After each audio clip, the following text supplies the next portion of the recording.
And close reading means reading a book, an old book, not one that you wrote, and not rewriting it in your head while you're reading it, but reading something and following the exact logic that the author is giving you or is working through. Which means figuring out where he's starting at.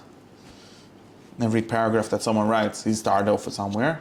Sometimes you don't know where he started off, so there's a lot of work to figure out where he started off. You could try to figure out from the text itself, right? From seeing how he's trying to lead you somewhere. And then by way of certain arguments, whether they're good arguments or bad arguments or just rhetoric, he tries to move you from where he started until he moves on. And then the next chapter, sometimes, if it's a good book, he's going to move even further.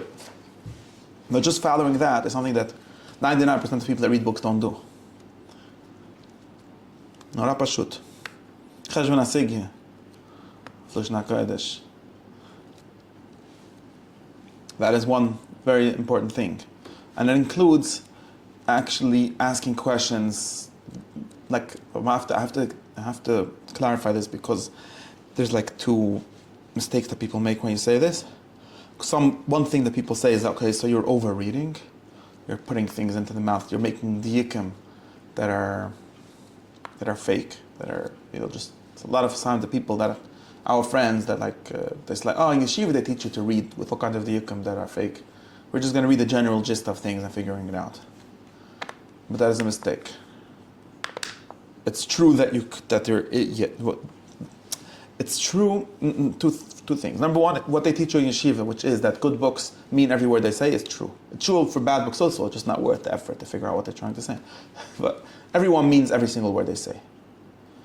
And if you really want to understand what anyone says, especially a good person who's worth to understand what he's saying, you have to listen to every word. Don't say, that's just. And he's saying that's just is like saying, okay, so I'm not listening to that part. And especially since we're so far from where they're starting at and where they're trying to move to, there is the only way to unearth that is to listen to every word.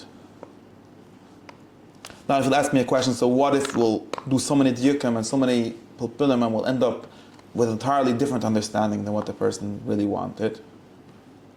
Well, the answer is that the way to solve that problem is definitely not by reading more superficially. Then you would definitely be far further.